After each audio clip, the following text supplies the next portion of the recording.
Bismillahirrahmanirrahim. Assalamualaikum warahmatullahi wabarakatuh. Kembali lagi dengan saya Bayu Arifianto. Kali ini kita akan membahas alasan-alasan yang menyebabkan artikel kita ditolak oleh jurnal.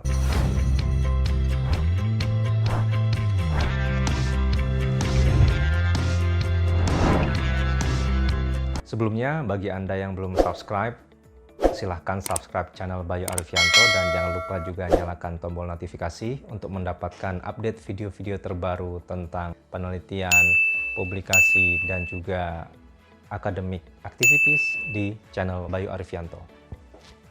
Baik, pada video kali ini kita akan membahas kira-kira apa saja yang membuat artikel kita tertolak dipublikasikan di jurnal yang bereputasi. Jadi video ini berdasarkan pengalaman pribadi dari saya ya, yang beberapa kali sudah mencoba submit ke jurnal, baik itu Q1 sampai dengan Q3. Oke, hal pertama dari sisi major yang biasanya menjadi concern dari editor-in-chief atau reviewer adalah tentang artikel kita, tentang konten artikel kita. Jadi yang dilihat ialah apakah artikel kita menarik, kemudian apakah artikel kita mengikuti gold standard dari jurnal, ya, dan apakah artikel kita itu berimplikasi, berkontribusi besar terhadap ilmu pengetahuan, khususnya di dunia internasional. Jadi ini dari aspek konten, biasanya ini yang dilihat oleh editor-in-chief, editor, atau reviewer. Bagaimana kita bisa meyakinkan readers atau editor ya reviewer dengan tulisan kita ya, dan ini banyak hal, tapi yang dilihat adalah novelty, kemudian implications ya, research gap, contribution dari artikel kita. Dan sebagai informasi, artikel kita itu berkompetisi dengan banyak artikel lain ya, karena sekarang semua dituntut untuk publish di jurnal internasional bereputasi. Maka jurnal-jurnal internasional menerima banyak artikel dari seluruh penulis di dunia untuk kemudian diseleksi. Dan secara umum, acceptance rate atau tingkat keterimaan dari jurnal tersebut adalah sekitar 25%. Ya. Jadi dari 4 artikel yang kita kirim, kemungkinan diterima hanya 1. Jadi kalau kita mau publish 4 setahun, ya berarti kita harus mengirim 4 kalinya dari target publish kita.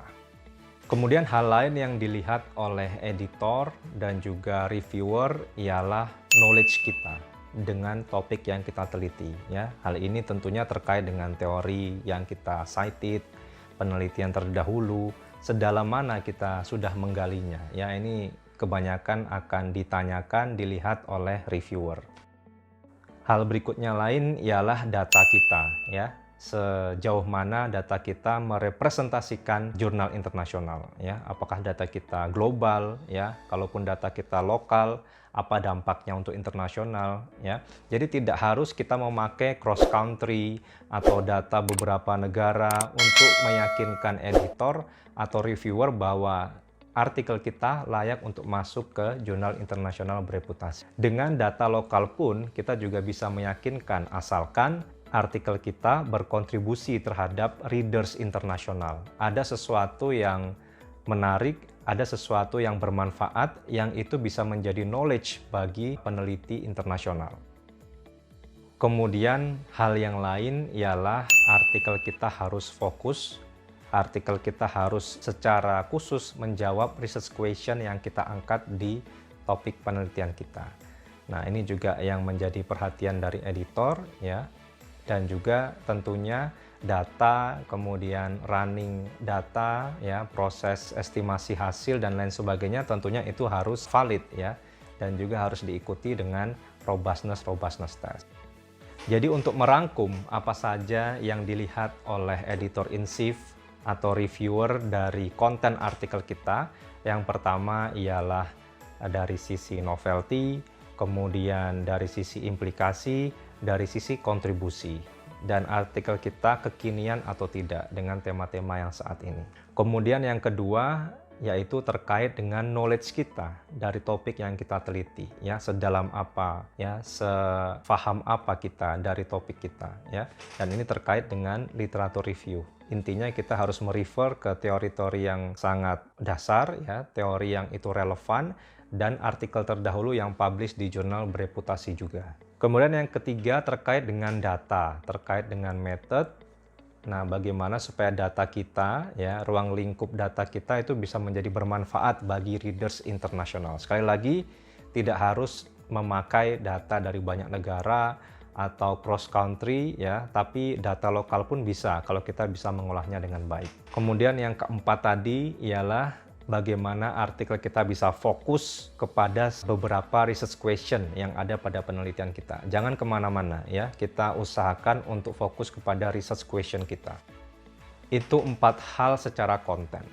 Selanjutnya, apalagi yang dilihat oleh editor, oleh reviewer secara minor ialah yang pertama presentation dari artikel kita, bentuk tampilan dari artikel kita, ya. Tentunya ini kita harus mengacu ke gold standard. Begitu mereka melihat artikel kita tidak standar, tidak mengikuti kaidah syarat-syarat yang ada di jurnal tersebut, maka sudah dapat dipastikan kita akan di-reject artikelnya. Kemudian masih terkait di minor revision ini, yang dilihat oleh editor reviewer ialah tampilan tadi, baik itu tabel, kemudian gambar, kemudian grafik, dan lain sebagainya, itu juga harus mengikuti kaidah-kaidah di jurnal tersebut atau gold standard. Kemudian hal ketiga yang dilihat juga ialah language, ya, spelling, kemudian vocabulary, kemudian tones dari artikel kita itu juga harus diperhatikan. Jadi tidak hanya dari grammarnya, tapi bagaimana tones-nya itu bisa selaras gitu ya, terutama untuk di jurnal-jurnal yang bereputasi.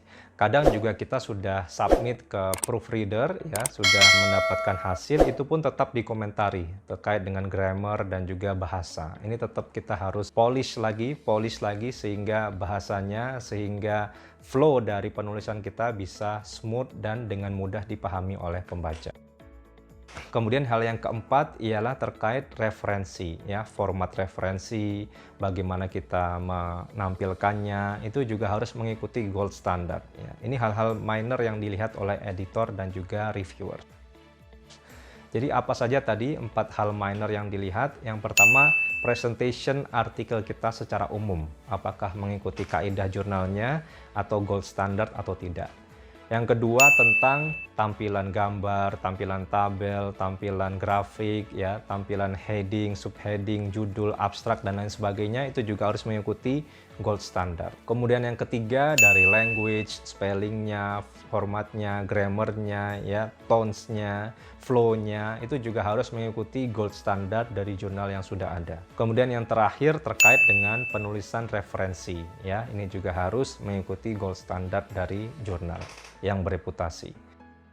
Jadi tadi ada 4 hal yang terkait dengan konten dan 4 hal yang terkait dengan tampilan artikel yang itu harus kita perhatikan berdasar pengalaman saya submit di jurnal internasional bereputasi maupun jurnal Scopus maupun yang terindeks oleh EBDC. Mudah-mudahan bermanfaat dan ikutin terus video-video selanjutnya di channel YouTube Bayu Arifianto. Saya akhiri, wabillahi taufiq wal hidayah. Wassalamualaikum warahmatullahi wabarakatuh.